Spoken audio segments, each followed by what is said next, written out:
रामविलास सेवा समिति पक्षर 77तम गणतंत्र दिवस अनुष्ठित। कटक रामविलास शर्मा सेवा समिति पक्षर स्थानीय मेरिया बजार मंगराज कॉलोनी ठारे 77तम गणतंत्र दिवस अनुष्ठित हो जाइछे। विशिष्ट समाजसेविका सौदामिनी मंगराज एही कार्यक्रम में मुख्य अतिथि भाव जोगदे जातीय पताका उत्तोलन करने सह एठारे उपस्थित होगा समस्त गणतंत्र दिवस शुभेच्छा जणाइथिले।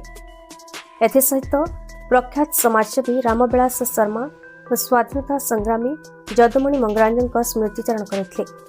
स्मृति परिषद पक्षर किशन शर्मा ए कार्यक्रम सभापति करथिबा सह अतिथि मान परिचय प्रदान करने स्वागत भाषण प्रदान करते। मेरिया बजार साहिर समस्त बासिंदा माने रामविलास शर्मा सेवा समितिर विभिन्न सेवामूलक कार्यक्रम को बेस प्रशंसा करते। ए कार्यक्रम में शह शह महिला उपस्थित हुई एक प्रभात फेरी बाहर कर शाही परिक्रमा करने सह उपस्थित जनसाधारण को गणतंत्र दिवस वार्ता प्रचार करते। मेरिया बजार मंगराज कॉलोनी को संपूर्ण निशा द्रव्य मुक्त करने गणतंत्र दिवस रे शपथ नि कार्यक्रम में किशोर महंती, प्रतीक्षित महारणा, मनोज शर्मा, भागवत साहू, के राव, मिनती महंती, अनुप मंगराज, सुशील शर्मा, रघुनाथ भूया, राणी ममादी प्रमुख उपस्थित थे।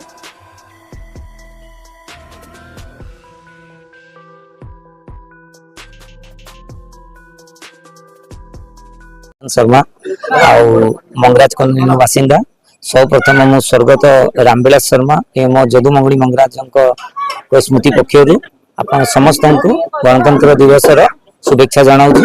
आज आज हूँ गणतंत्र दिवस और एक्चुअली आम कौन 1947 मसीहा 15 अगस्त स्वाधीनता निश्चिंत आम लाभ कलु नो डाउट। बट आम आईन प्रणयन के आम आईन प्रणयन 26 जनवरी 1950 प्रणयन है। यही संविधान आमको जनाऊँ कि लोकों द्वारा ये संविधान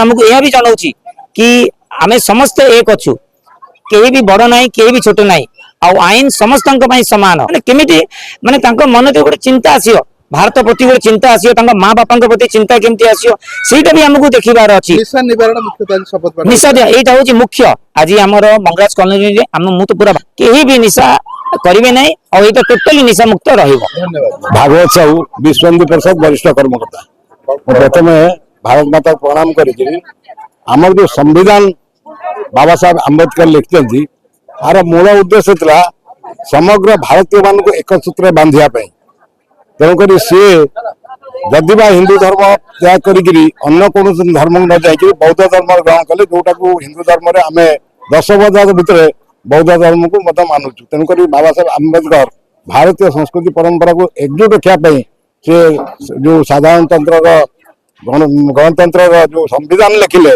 से संविधान माध्यम रे आज देश जदि चलुची सारा पृथ्वी रे गणतंत्र बजाय रही।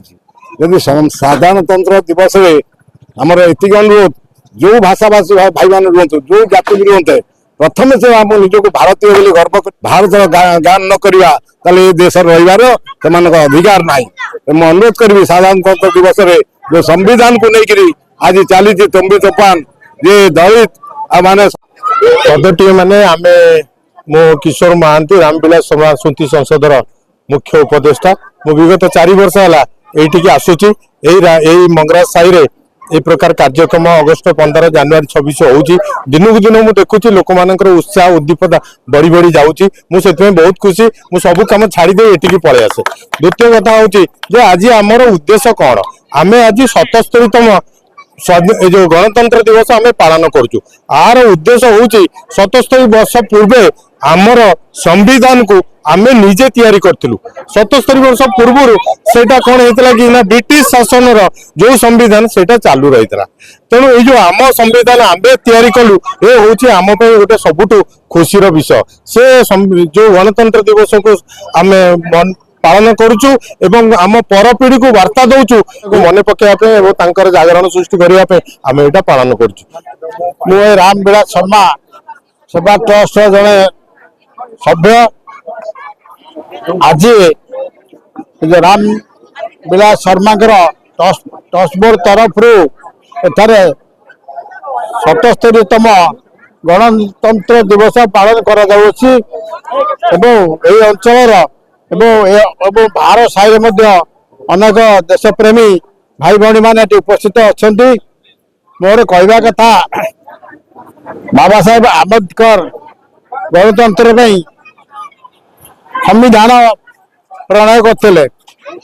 ସେଇ କିନ୍ତୁ ଭାରତ ବର୍ଷରେ ସେଇ ସମ୍ବିଧାନକୁ ମୁହୂର୍ତ୍ତରେ ସମଗ୍ର ଭାରତ ବର୍ଷରେ ଆମେ ଏକାଠି ରହିବୁ, ସନାତନ ଧର୍ମକୁ ଆମେ ଏକାଠି ରଖିବୁ, ନହେଲେ ଆଗାମୀ ଦିନ ସବୁ ବିପର୍ଯ୍ୟୟ ଘଟିବ।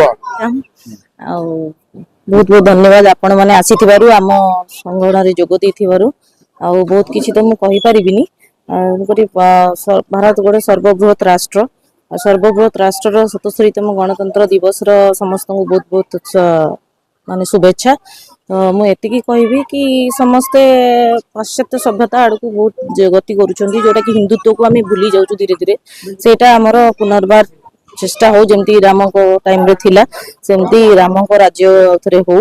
ଆଉ ସମସ୍ତେ ପାଶ୍ଚାତ୍ୟ ସଭ୍ୟତାକୁ ଭୁଲି ପୁଣି ହିନ୍ଦୁତ୍ୱକୁ ପ୍ରାଧାନ୍ୟତା ଦିଅନ୍ତୁ। ଆଉ ସମସ୍ତଙ୍କୁ କଟକରୁ ଦାମୋଦର ବେହେରାଙ୍କ ରିପୋର୍ଟ, ଭାରତ ନ୍ୟୁଜ।